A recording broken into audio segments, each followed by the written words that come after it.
Les années 90, c'est l'arrivée du hip-hop dans la culture mainstream, mais aussi de Sony dans le monde du jeu vidéo. Vous voyez pas le rapport ?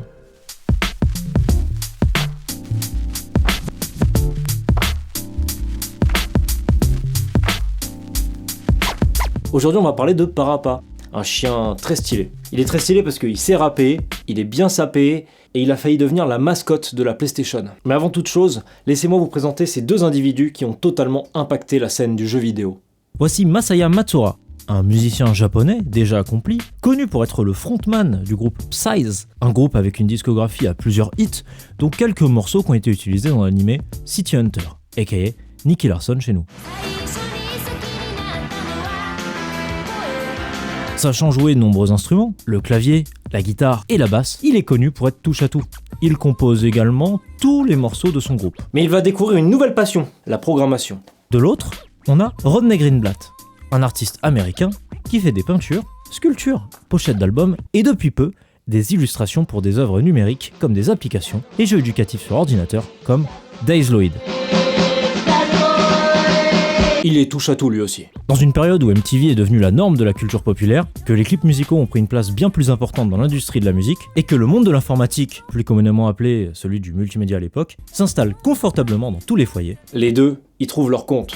Masaya de son côté va donc s'intéresser à comment faire évoluer la musique via son ordinateur, en faisant de la MAO, de la musique assistée par ordinateur, mais également utiliser le support du multimédia pour révolutionner l'approche de la musique, et proposer ses créations sur des nouvelles plateformes et alternatives aux clips musicaux, d'où l'idée de développer des nouvelles applications. Il finira donc par être le premier artiste japonais à proposer un album interactif sur CD-ROM. Pendant ce temps, Rodney enchaîne ses illustrations, bien que il finit par être approché pour la première fois par Sony, pour une affiche publicitaire commissionnée, c'était pour un caméscope Handycam, ce qui l'a mis dans la boucle pour la suite. À l'occasion de la sortie de son jeu Dazloid sur Mac, Rodney fait le déplacement à Tokyo pour présenter le jeu lors d'une conférence autour des jeux qui sortent sur la plateforme macOS. Là où, à ce même moment, un employé de chez Sony, présent à l'événement, en profite pour lui passer commande pour une commission de plusieurs produits sous licence. La maison Sony étant tellement grande, une autre équipe de Sony lui propose à passer au QG pour lui montrer un projet top secret.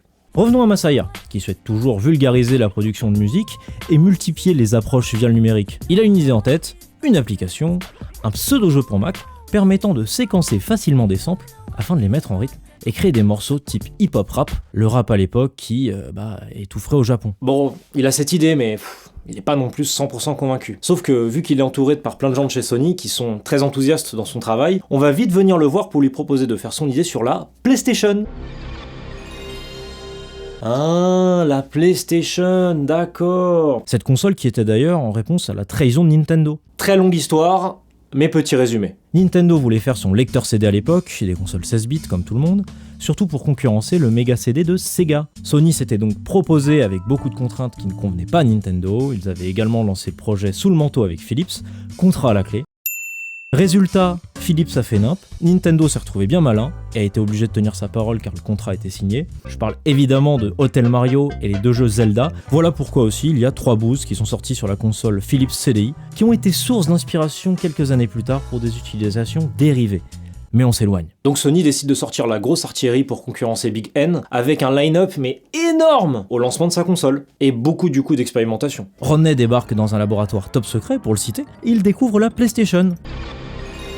Ah, la PlayStation. C'est ainsi qu'il rencontre enfin Masaya, qui le veut sur son projet, pour transformer son pseudo-jeu en un réel univers atypique. Chose pratique, leurs bureaux sont proches, donc la perte de temps elle est minime. Masaya va lui pitcher le jeu très rapidement. L'univers doit être porté sur ses personnages avant tout. L'histoire met en avant un personnage qui apprend à rapper, en allant à la rencontre de plusieurs profs/mentors. C'est un jeu conçu autour de l'art du rap, avec un système de score basé sur la performance du rap. Le jeu est inspiré du Simon, le fameux Jacadi sous forme de jeu de société de mémoire sonore. Et tout ça sera fait avec la puissance de la PlayStation. Les ressources de la console vont permettre donc au personnage d'être animé en rythme pour donner cette esthétique clip. Ouais, ok.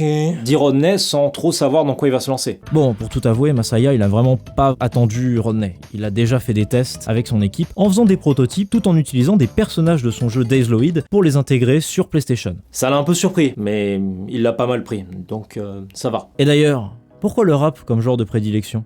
Parce que tout simplement, d'après Masaya Matsuura, le rap était le meilleur genre musical à ses yeux pour pouvoir jouer avec des sons.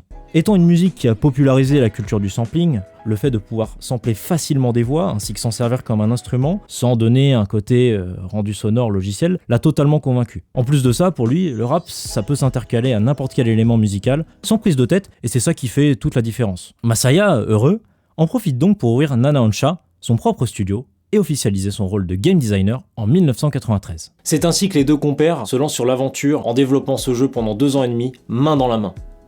Quelle amitié, c'est fort. Enfin quand même, il y avait pas que deux quand même, ils étaient à peu près une douzaine quand même sur le projet donc... Dès le début, Masaya fait passer l'idée que les personnages doivent être en effet papier découpé, tout ça dans un univers 3D. D'où l'appellation Parappa, qui est un jeu de mots entre rap et papier fin / plat en japonais. D'ailleurs Parappa, on n'a pas parlé de son design, sacré drip le toutou quand même. Hein. Yes bébé, alors, ça marche? Oh, mais qu'est-ce qu'il a enfilé là?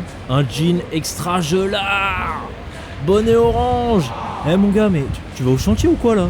Parappa a failli être une crevette, mais finalement l'idée du chien a été retenue, car beaucoup plus iconique et forcément plus stylé. Est-ce qu'on peut quand même évoquer le fait qu'il a influencé beaucoup de rappeurs à porter des bonnets orange? Non mais André 3000 on te voit hein. L'équipe de développement du jeu demandait donc à Rodney de dessiner les différents personnages, lieux et mentors qu'il y aurait dans les niveaux, tout en laissant la possibilité à Rodney d'y mettre du sien. Il avoue que cette liberté lui permet d'également collaborer sur l'histoire, en ajoutant des détails sur ses dessins. L'équipe donc s'adapte, en changeant l'histoire pour que ça ait plus de sens. Une méthode de travail qui va revenir bien souvent sur le projet. Par exemple, le Chop Chop Master Onion était juste un prof de karaté, mais c'est en sketchant des designs rigolos que l'admi Rodney a convaincu l'équipe de lui donner son côté oignon justement. En fait, c'est pas pour rien que j'insiste sur cette improvisation. C'est quelque chose qui a perduré pendant tout le développement du jeu. Chaque personne de l'équipe avait son mot à dire. La présence de cette collaboration et cette cohésion d'équipe a participé à cet univers afin qu'il prenne vie avec beaucoup de soin sur les détails. Attendez, on peut faire des jeux iconiques sans provoquer du crunch. Il a aussi participé dans certains cas où les devs ne savaient pas à quoi pourrait ressembler un personnage. Un autre exemple, l'élan monitrice d'auto-école.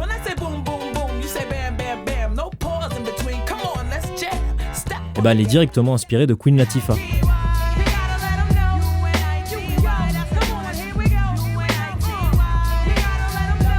Non mais obligé, Parappa c'est le bro, il fait partie des native tongues. Jusqu'à là, Sony, il s'attendait pas vraiment que ce que le jeu soit un carton, c'était plus une expérimentation, c'était pour vraiment agrandir le catalogue de la PlayStation, mais qu'il fasse un gros effet au Japon, c'était quand même une belle surprise. Mais justement alors, ce jeu, c'était comment? Le résultat final, on est sur un jeu qui est plutôt innovant, marquant, et assez original.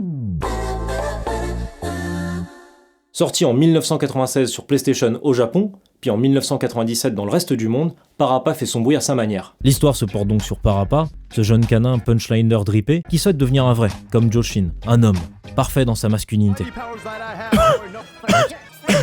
Dans le but d'impressionner son crush, Sunny Funny, une jolie plante. Pour atteindre son but, et ainsi faire de l'ombre à Joshin, il va apprendre à se battre, passer le permis, ou encore cuisiner un joli gâteau pour sa copine. Tout ça pour remettre le regard sur lui. Mais quel boy, sérieux. Mais il veut y croire. Il doit y croire. I gotta believe. I gotta believe. Tout est mis en scène via des cinématiques déjà rendues, ou bien via les dialogues échangés avant, pendant, après une leçon. Le pouvoir de la PlayStation prend donc place, avec ses séquences tout en 3D, avec des personnages en papier mâché 2D qui peuvent tout à fait bouger, danser et fait le job pour occuper l'œil des joueurs spectateurs pendant les phases de gameplay.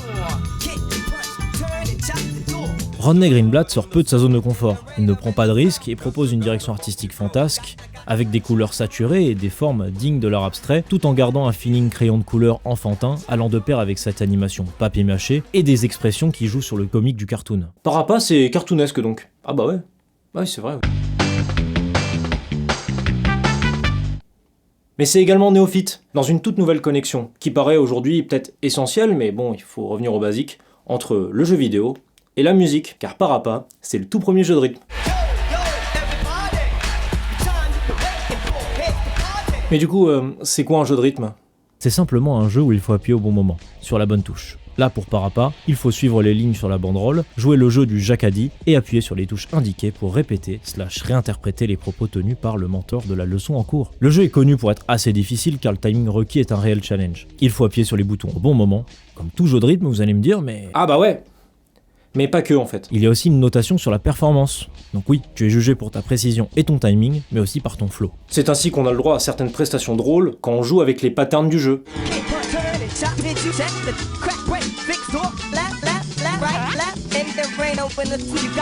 Tout en restant le game designer du jeu, Masaya gardait sa casquette de musicien sur le projet, en écrivant et produisant les morceaux du jeu avec l'aide de Yoshihisa Suzuki. Le jeu profite également de l'évolution technologique de la PlayStation sur l'aspect audio, avec celle-ci qui est capable de lire des pistes audio qualité CD, et permet donc d'utiliser des morceaux qui ont été produits en studio. C'est grâce à ça que la plupart des morceaux du jeu ont pu être produits avec un sampler et non pas avec des synthés MIDI.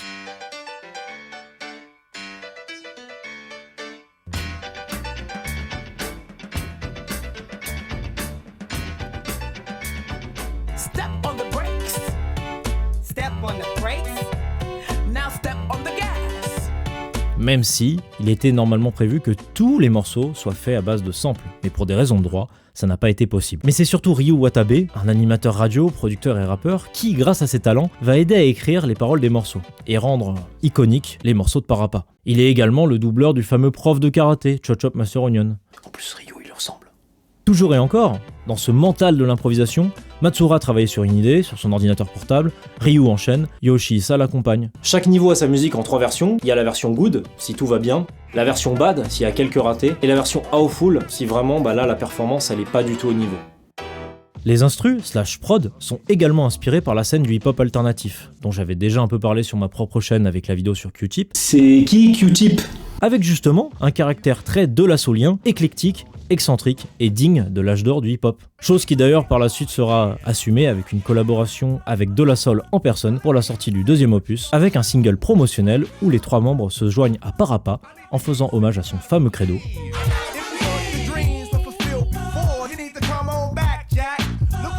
De La Soul faisant partie des Native Tongues, c'est comme si le jeu il avait été certifié et validé par la street. Et pour dire, il y a même une compilation sortie chez Tommy Boy Records, mais on s'écarte encore. Parappa est doublé par Dread Fox, qui est rappeur à mi-temps lui aussi. Fun fact, il a également posé pour le thème de Knuckles dans Sonic Adventure sur Dreamcast.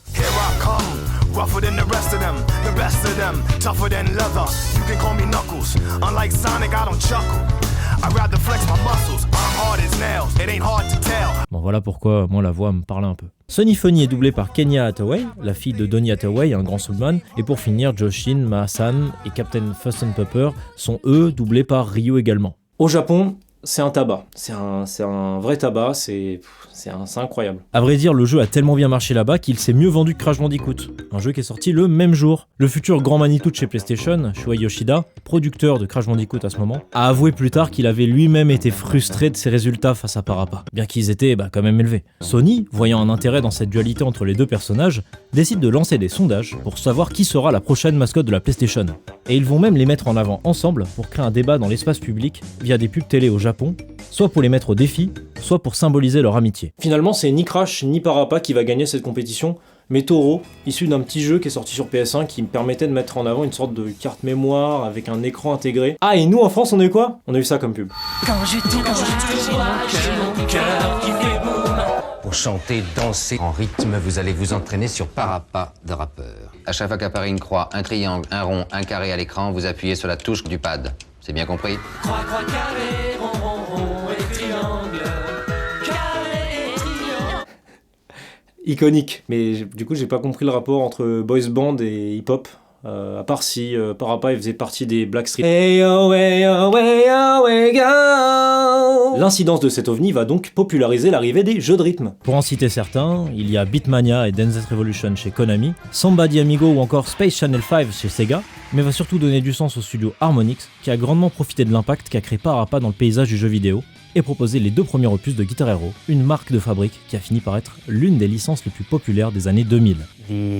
A kind of light bulb moment for us when I was playing Parappa for the first time, and definitely, Parappa was transformative for us. Bon, succès ça veut dire produit dérivé, et ça tombe bien car souvenez-vous Rodney Greenblatt, à la base, s'il était chez Sony, c'était pour faire des produits dérivés. Et ils ont pas perdu de temps, rien qu'à faire un petit tour sur eBay pour le découvrir. Des figurines, des porte-clés, des réveils, des badges, des gobelets, des montres, des sacs, et surtout, des bonnets. Ils sont très très forts. Bon, je trouve qu'il y a quand même eu des belles collaborations avec certaines marques, comme Medicom, qui a fait des jolies figurines, McDonald's, qui a fait des figurines dans des Happy Meal, Kangol et ses chapeaux colorés, une marque d'ailleurs qui a été beaucoup portée pendant les années 90 par plein de rappeurs, ça boucle un peu la boucle, et ça c'est cool. Il y a aussi Wine & See, un skate shop japonais, qui a fait des planches de skate, des pantalons, des t-shirts, des pulls, des bombers. Sur les 4 que j'ai cités, c'est peut-être ceux qui ont fait un truc assez quali. Ou bien même la sortie d'autres œuvres faisant partie du lore, comme des comics faits par Rodney en personne, ajoutant des nuances et des détails à certains personnages, mais surtout, une adaptation animée, méprisée, malgré elle.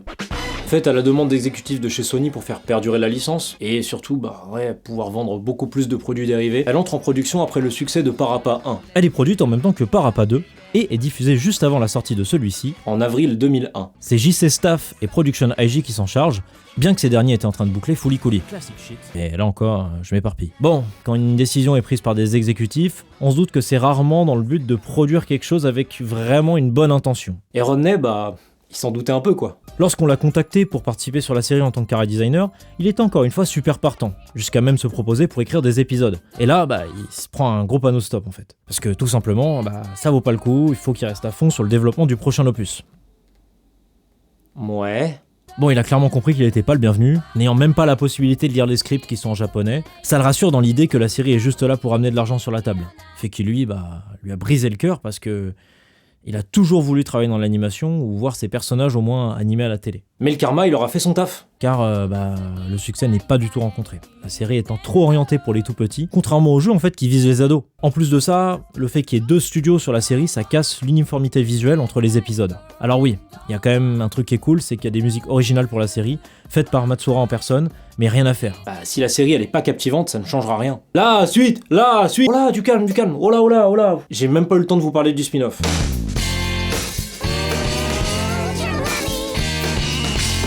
Sorti en 1999 et d'abord pensé comme un second opus par Sony, Jammer Lamy est un spin-off qui a voulu mettre en avant le rock. On fait la rencontre de Lamy, un agneau au style un peu punk, qui est très tête en l'air et n'a pas beaucoup de chance dans la vie. Elle perd bien trop souvent ses affaires, comme sa guitare.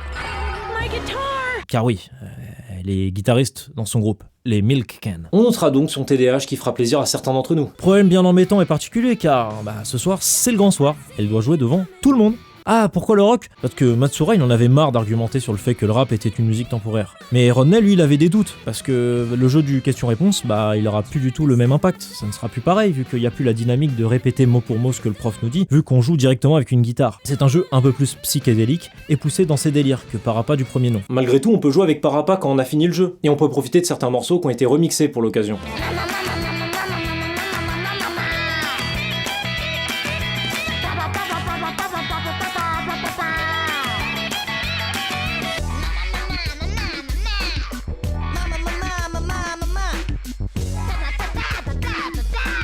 Et le mode multijoueur fait également son apparition pour la première fois dans la saga. Lors de la sortie du jeu, un vrai album de Milk Can a été mis en vente, et d'ailleurs il est toujours disponible sur les plateformes de streaming. Malgré l'effort, le spin-off il est un peu incompris par le public. Étant un jeu moins marquant et surtout moins innocent que le jeu original, ça se comprend. Mais du coup la suite sur PS2 ? La suite. Voulant rattraper le succès non trouvé avec Lamy, Parappa the Rapper 2 fait son apparition sur la deuxième console de Sony en 2001. La PlayStation, et profite des évolutions techniques pour sa narration, ses graphismes et son système évolue pour rendre le gameplay plus simple. Quand on se rate, le jeu adapte le niveau en simplifiant les paroles, et quand on s'en sort très bien, on a le droit à un mini-jeu pour gratter des points supplémentaires. Également, une map a été rajoutée pour pouvoir plus simplement rejouer des niveaux. Mais aussi, il y a eu l'arrivée d'un mode rap battle pour le mode 2 joueurs, avec un réel intérêt pour le freestyle. Sony en a profité pour célébrer l'anniversaire de la saga, à maintes reprises, en sortant le premier opus sur PSP pour les 10 ans en 2006, puis pour les 20 ans en 2016 sur PS4. Cette dernière version n'est qu'un simple portage de la version PSP, tournant sous émulateur. N'oublions pas l'ajout de la latence causée par l'émulation, ce qui est un peu frustrant quand on joue à un jeu de rythme en fait. Bien qu'il y ait eu des corrections, des patchs ou quoi que ce soit, le jeu reste quand même assez difficile et la meilleure expérience reste celle sur PlayStation 1. Jammer Lamy, elle, fait son apparition dès 2008 sur le PlayStation Store en version PS1, puis entre-temps on voit Parappa participer au PlayStation All-Star Battle Royale en 2012 dans le Smash Bros de Sony. L'occasion de voir Parappa en HD. Et il est en 3D. Hein ?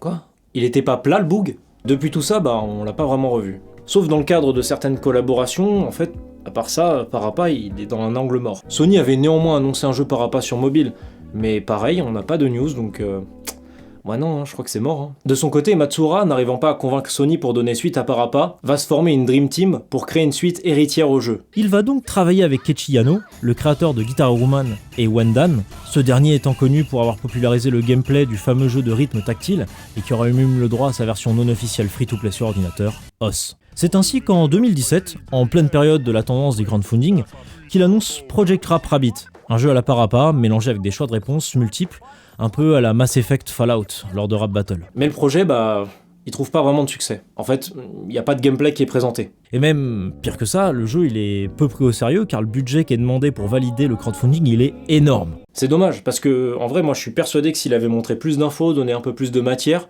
peut-être que le projet aurait pris. Mais là, non, ça n'a pas marché du tout. Force est d'avouer qu'après ce four, et celui de Major's Minor Magic in March, un autre jeu qui est sorti sur Wii, qui était également du coup le fruit d'une collaboration entre les créateurs de Parappa, les deux n'avaient plus vraiment envie de prendre de risques et préféraient donc de se contenter de leurs précédentes réussites et de nouvelles opportunités. Matsura a réalisé des side projects comme V-Bribon pendant le développement de Parappa, un autre jeu de rythme, et continue donc ce type de projet tout en restant dans l'ombre et à la tête de son studio, toujours porté sur le multimédia, avec des jeux autour de la musique.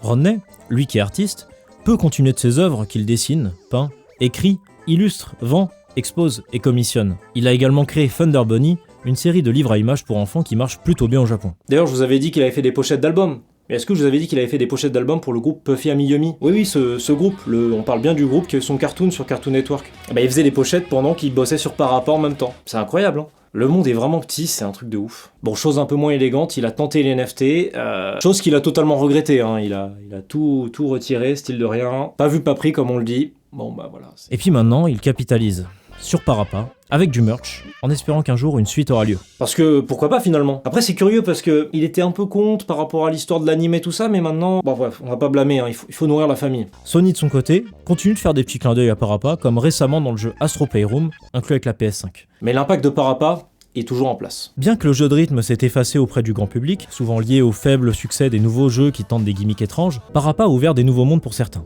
Comme la porte au hip-hop pour beaucoup, la production de musique, en généralisant la pratique du sampling avec des jolies analogies. Tout ça pour décomplexer la démarche via le jeu vidéo, mais également rapprocher la musique en général et le jeu vidéo. Et rien qu'à voir le succès de Friday Night Funkin', ce jeu qui parle aux nouvelles générations en mélangeant les techniques de gameplay de DDR et celles de Parappa avec le rap. Il y a d'ailleurs beaucoup de fanart et de mods qui permettent de retrouver les personnages de Parappa dans ce jeu. Comme quoi, il y a toujours un héritage, il y a toujours quelque chose qui reste. Et je trouve ça vraiment grandiose, quoi. Et du côté musique, aucun artiste n'a attesté publiquement que Parappa a changé leur vie. Mais il serait quand même assez surprenant d'apprendre l'inverse. De toute manière, Parappa, il a eu son feat avec 50, dans Robot Chicken sur Adult Swim. Tout est possible. Parappa, you win. Unique. 50 Parappa gonna make the track crunch. Block, turn around, kick, punch. Yeah, you know when the club we get down. Kick, punch. Alors non, c'est pas le vrai Parappa, mais par contre c'est bien 50 qui a fait la voix.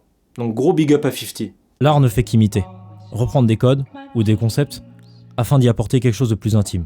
C'est souvent ces œuvres qui nous parlent le plus, car elles arrivent à rendre notre culture et nos connaissances légitimes. Que telle référence, tel hommage ou tel clin d'œil permet de créer cette connexion avec l'artiste. Une relation indirectement intime, comme un reflet dans le miroir. Ce reflet nous convainc que nous sommes capables de matérialiser, immortaliser, exprimer notre vision, même si on a encore du mal à se faire à l'idée qu'on est probablement un génie absolu. Est-ce qu'on peut dire que Parappa c'est le Fantasia vidéoludique ? Oui. Oui, j'assume ma take, oui. I gotta do better, I gotta do better, I gotta pick up the pieces and master the puzzle upon us. Look the man in the mirror in the eye and be honest. Slow down time, get back in line with my chakras.